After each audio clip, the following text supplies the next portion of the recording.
मेष राशि के साधकों, आज मैं आप सभी से कुछ बहुत ही गंभीर और अत्यंत महत्वपूर्ण बातें कहने जा रहा हूं। यह कोई सामान्य भविष्यवाणी नहीं है, यह आपके जीवन के लिए एक खतरे की घंटी है, एक चेतावनी है जो स्वयं शनिदेव ने दी है।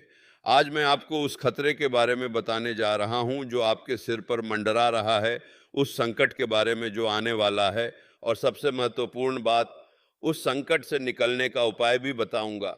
इसलिए कान खोलकर सुनिए और इस वीडियो को अंत तक देखिए, क्योंकि यह आपके जीवन की दिशा बदल सकता है। प्रिय आत्माओं, आज मैं आपको जो बताने जा रहा हूं वह महज एक भविष्यवाणी नहीं है, बल्कि देवताओं द्वारा दी गई एक स्पष्ट चेतावनी है। हाल के दिनों में ग्रहों की चाल में कुछ ऐसे बदलाव आए हैं जो सीधा प्रभाव आपकी राशि पर डाल रहे हैं। खास तौर पर शनिदेव की दृष्टि कुछ राशियों पर पड़ी है, और यह दृष्टि केवल फल देने के लिए नहीं, बल्कि परीक्षा लेने के लिए है।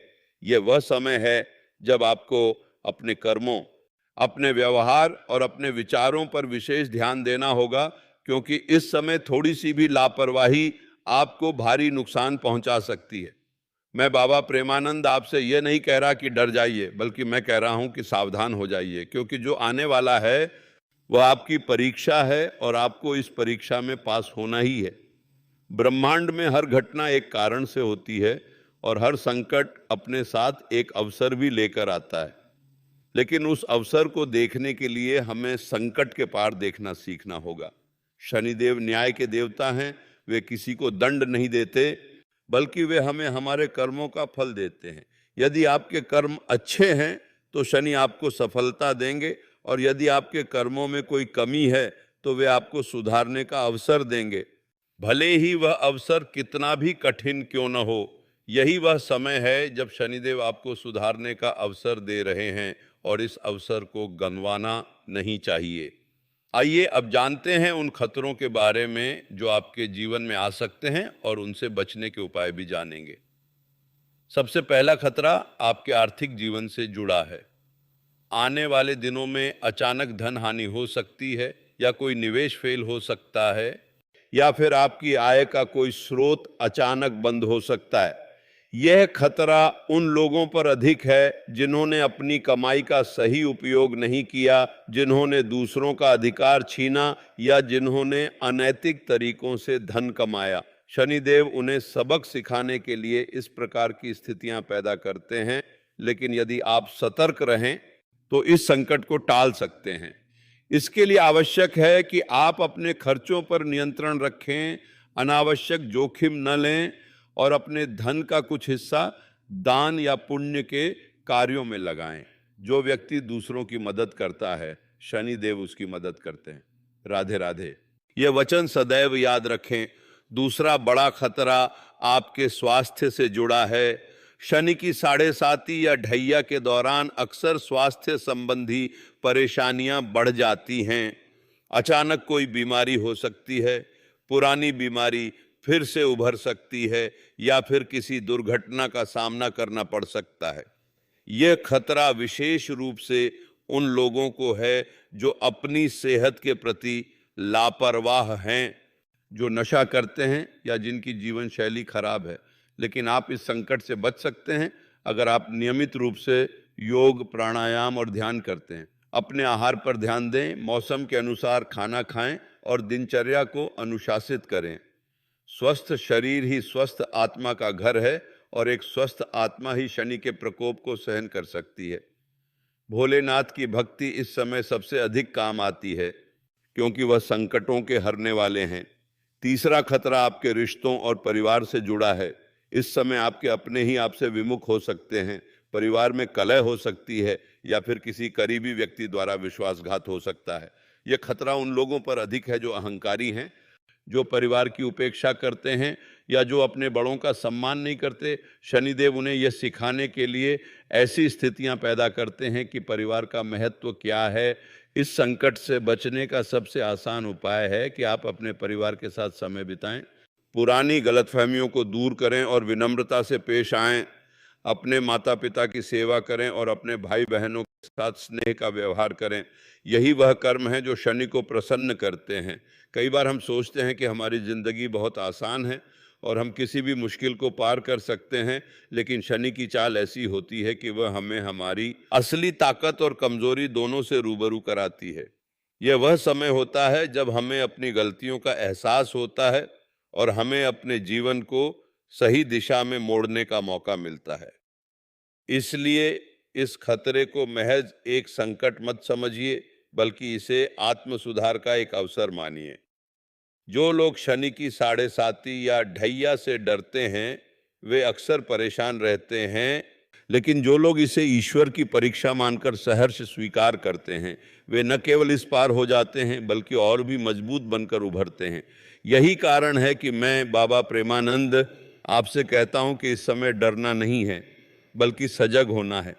आइए अब हम जानते हैं कि इन सभी खतरों से बचने के लिए क्या करना चाहिए और कैसे शनिदेव, भोलेनाथ और राधे कृष्ण की कृपा से इस संकट का सामना करें।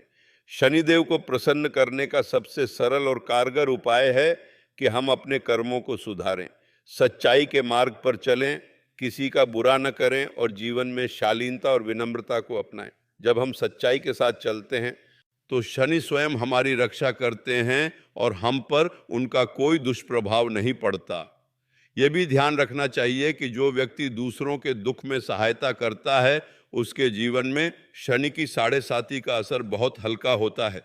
इसके अलावा शनिवार का दिन शनिदेव को समर्पित है। इस दिन आप शनि मंत्रों का जाप कर सकते हैं या शनिदेव को तेल या उड़द दान कर सकते हैं। इससे शनि की कृपा प्राप्त होती है और जीवन में सकारात्मक ऊर्जा का संचार होता है। अब बात करते हैं भोलेनाथ की, क्योंकि वह संकट मोचन है। संकट के समय में महादेव की भक्ति करने से सारे कष्ट दूर हो जाते हैं। एयूएम नमः शिवाय का जाप, शिवलिंग पर जल चढ़ाना और भोलेनाथ का ध्यान करना बहुत लाभकारी होता है। जब आप किसी बड़े संकट में हो तो बस एक बार हर हर महादेव का नाद करें। देखिए कैसे सारी नकारात्मकता दूर हो जाती है। भोलेनाथ की कृपा से बड़ा संकट भी टल सकता है। उन्होंने हलाहल विष पीकर संसार की रक्षा की थी, तो आपके छोटे मोटे संकटों का क्या कहना। इसलिए इस समय महादेव से प्रार्थना करें और उनके चरणों में अपनी सारी चिंताएं समर्पित कर दें। और सबसे महत्वपूर्ण, राधे कृष्ण की भक्ति। जीवन में जो भी संकट आए, हमें राधे राधे का स्मरण करना चाहिए। भगवान श्री कृष्ण ने गीता में कहा है, मामेकम शरणम व्रज, मुझे एकमात्र शरण में आओ। जब हम भगवान के चरणों में पूर्ण समर्पण कर देते हैं तो हर संकट हमसे दूर भाग जाता है। राधा कृष्ण का नाम लेने से मन में अपार शांति आती है और आत्मबल बढ़ता है। ये आत्मबल ही है जो हमें किसी भी खतरे का सामना करने की ताकत देता है। जब संकट आए तो बस राधे राधे कहें और आप देखेंगे कि परिस्थितियां अपने आप अनुकूल होने लगती हैं। अब जब आप इन उपायों को जान गए हैं तो इन्हें अपने जीवन में उतारना आवश्यक है। खतरे की घंटी सिर्फ इसलिए बजाई गई है ताकि आप सचेत हो जाएं, न कि इसलिए कि आप भयभीत हो जाएं। जीवन में संकट तो आते ही रहते हैं, लेकिन जो व्यक्ति इन संकटों को ईश्वर की परीक्षा मानकर धैर्य और विवेक से सामना करता है, वही सच्चा भक्त है। इस समय सबसे बड़ी आवश्यकता है अपने अंतर्मन की आवाज को सुनने की, क्योंकि ईश्वर हमसे अक्सर मौन रहकर बात करते हैं। अगर आपके अंदर कोई अनचाहा विचार आ रहा है या कोई बुरा सपना बार बार आ रहा है या अचानक से आपको किसी काम में बहुत ज़्यादा रुकावट आ रही है, तो समझ लीजिए कि यह ईश्वर का एक संकेत है। यह संकेत आपको सचेत कर रहा है कि आप अपने रास्ते में किसी बड़ी बाधा की ओर बढ़ रहे हैं। इसलिए इन संकेतों को नज़रअंदाज न करें, बल्कि इन पर ध्यान दें और आवश्यक कदम उठाएं। खासतौर पर इस समय आपको अपनी वाणी पर नियंत्रण रखना होगा, क्योंकि गलत शब्द आपके लिए बड़ा संकट खड़ा कर सकते हैं। कई बार बिना सोचे समझे बोले गए शब्द रिश्ते तोड़ देते हैं, काम बिगाड़ देते हैं और दुश्मन पैदा कर देते हैं। इसलिए जब भी बोलें, सोच कर बोलें, सत्य बोलें, लेकिन मधुर भाषा में बोलें। यही वह कला है जो आपको इस समय बचा सकती है। अगर आप ये सब करेंगे तो आने वाला संकट आपके पास से गुजर जाएगा बिना आपको छुए, बिल्कुल उसी तरह जैसे कोई बड़ी लहर किनारे से टकराकर वापस चली जाती है। मैं बाबा प्रेमानंद आपको विश्वास दिलाता हूं कि यह समय कठिन जरूर है, लेकिन यह स्थायी नहीं है। जैसे हर रात के बाद सुबह होती है, वैसे ही हर संकट के बाद सुख आता है। आपको बस थोड़ा सा धैर्य और थोड़ा सा विश्वास रखना है। जिस ईश्वर ने आपको इस धरती पर भेजा है वो आपका भला ही चाहता है, आपका बुरा नहीं। इसलिए अगर आज आपको कुछ कठिनाइयां आ रही हैं तो समझ लें कि वो आपको मजबूत बनाने के लिए हैं। जैसे सोना तपकर खरा होता है, वैसे ही इंसान संकटों से गुजरकर निखरता है। बस इस बात का ध्यान रखें कि आप कभी भी अपने धर्म से विमुख न हों और किसी को धोखा न दें। यही वह आधार है जिस पर आपका भविष्य खड़ा होता है। अब एक और बात, इस समय आपको सामाजिक दायरे में सतर्कता बरतने की आवश्यकता है। कई बार हम अपने सोशल सर्कल में बहुत खुले हो जाते हैं और हर बात हर किसी से शेयर कर देते हैं, लेकिन जब संकट का समय होता है तो यह आदत नुकसानदायक हो सकती है। सभी आपके मित्र नहीं होते और सभी आपकी सफलता से खुश नहीं होते। कुछ लोग आपकी कमजोरी का फायदा उठाने का इंतजार कर रहे होते हैं, इसीलिए अपनी योजनाओं, अपनी आर्थिक स्थिति और अपने निजी मामलों को केवल उन लोगों के साथ साझा करें जो वास्तव में आपके विश्वास पात्र हैं। यही सतर्कता आपको बड़े विश्वासघात से बचा सकती है। याद रखें, हर मुस्कुराने वाला आपका हितैषी नहीं होता, इसलिए दिल की बात कहने से पहले 10 बार सोचें। जब मैं ये सब कह रहा हूं तो आप सोच रहे होंगे कि इतना खतरा और इतनी सावधानी क्यों? लेकिन मैं आपको बता दूं कि यह समय ऐसा है जब ग्रहों की चाल आपके जीवन के हर पहलू को प्रभावित कर रही है। शनिदेव आपको परख रहे हैं, भोलेनाथ आपको आशीर्वाद दे रहे हैं और राधे कृष्ण आपको मार्ग दिखा रहे हैं। यह वह दुर्लभ संयोग है जब आपको सच्चाई और धैर्य के साथ आगे बढ़ने का अवसर मिल रहा है। अगर आपने इस समय का सदुपयोग किया तो आने वाला समय आपके लिए स्वर्णिम होगा। इसलिए मैं आपसे यही कहूंगा कि इस वीडियो को देखने के बाद कुछ देर शांत बैठें, अपनी आंखें बंद करें और ईश्वर से प्रार्थना करें कि वे आपको इस संकट से बाहर निकलने का सही रास्ता दिखाएं। अपने आसपास नकारात्मकता को ना आने दें, सकारात्मक लोगों के साथ रहें, सकारात्मक विचारों को पकड़ें और सकारात्मक कार्य करें। जब आपकी ऊर्जा सकारात्मक होगी तो कोई भी संकट आपके पास नहीं टिक सकेगा। यही मूल मंत्र है। प्रिय दर्शकों, मुझे पूरा विश्वास है कि आप इस समय को सही तरीके से पार करेंगे। आपको जो भी कष्ट आए उसे अंतिम सत्य के रूप में स्वीकार करें और समझें कि यह आपके जीवन की एक कड़ी मात्र है। हर कड़ी आपको कुछ सिखाती है और आपको और मजबूत बनाती है। इसीलिए हार न माने, निराश न हो और ईश्वर पर पूर्ण भरोसा रखें। जब भी आपको लगे कि आप अकेले हैं और सब कुछ खत्म हो गया है, तो याद रखें कि ईश्वर आपके साथ हैं, आपके भीतर हैं और आपके हर कदम पर आपका मार्गदर्शन कर रहे हैं। यह विश्वास ही आपको बचाएगा। इस समय सबसे बड़ी गलती जो आप कर सकते हैं वह है आत्मविश्वास खो देना। आत्मविश्वास ही वह शक्ति है जो आपको किसी भी संकट से लड़ने की क्षमता देता है। जब आप स्वयं पर विश्वास करेंगे तो ब्रह्मांड भी आप पर विश्वास करेगा, और जब ईश्वर आपके साथ है तो कौन आपके विरुद्ध हो सकता है। इसलिए अपने इस विश्वास को बनाए रखें और किसी भी परिस्थिति में डरें नहीं। डर केवल एक भ्रम है जो आपको आपकी ताकत से दूर कर देता है। इस भ्रम को दूर करें और आप पाएंगे कि आप पहले से कहीं अधिक सशक्त हैं। अब बात करते हैं उस चमत्कार की जो इस संकट के बाद घटित हो सकता है। हाँ, संकट के बाद चमत्कार ही होता है, क्योंकि ईश्वर की कृपा हमेशा उन पर होती है जो कठिन समय में भी धैर्य नहीं खोते और अपने कर्मों को सही रखते हैं। जैसे ही यह ग्रहों की चाल थोड़ी सी सामान्य होगी, आप अपने जीवन में ऐसे बदलाव देखेंगे जो आपने पहले कभी नहीं देखे। आपकी मेहनत रंग लाएगी, आपका धन वापस आएगा, आपके रिश्ते सुधरेंगे और आपको अपार खुशियां प्राप्त होंगी।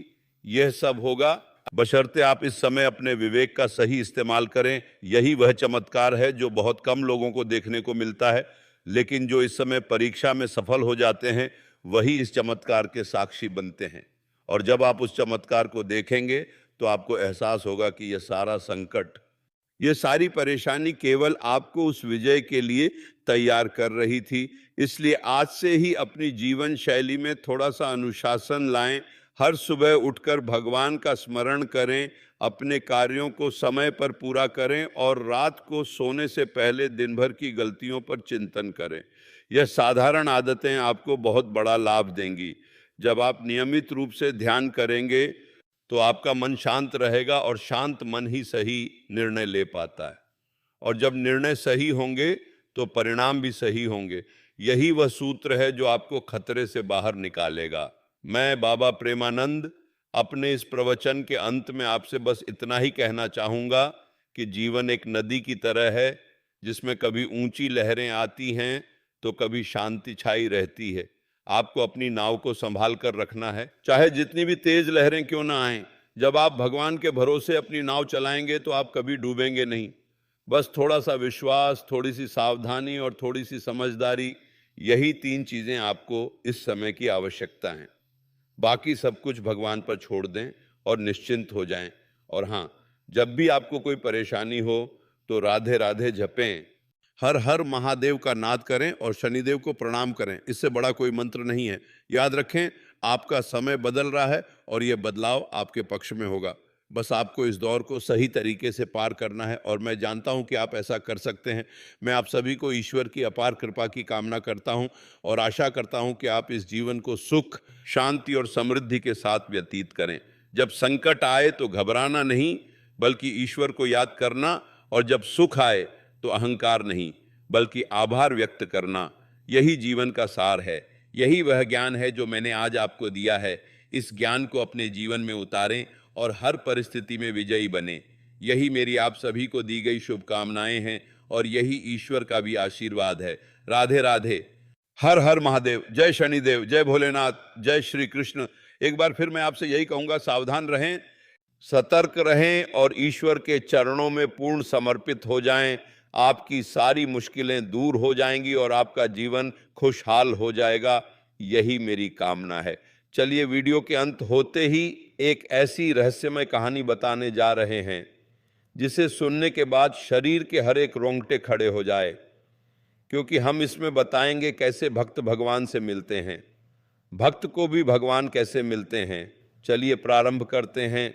सुबह की पहली किरण मंदिर की शिखर पर पड़ती है। भक्त कविराम, एक गरीब मजदूर, रोजाना सूर्योदय से पहले मंदिर आता, झाड़ू लगाता, फूल चढ़ाता और बस इतना कहता, प्रभु एक बार आंखें खोलकर देख लेने दे। 20 साल से यही व्रत। उसकी उम्र 50, हाथों की उंगलियां काम से टूटी, पर आंखों में एक अजीब चमक। एक दिन मंदिर बंद था, बाढ़ आई थी, सारे गांव वाले भाग गए, पर कविराम घुटनों के बल बैठा पानी में रोता रहा। तू क्यों नहीं आता? क्या मेरी भक्ति झूठी?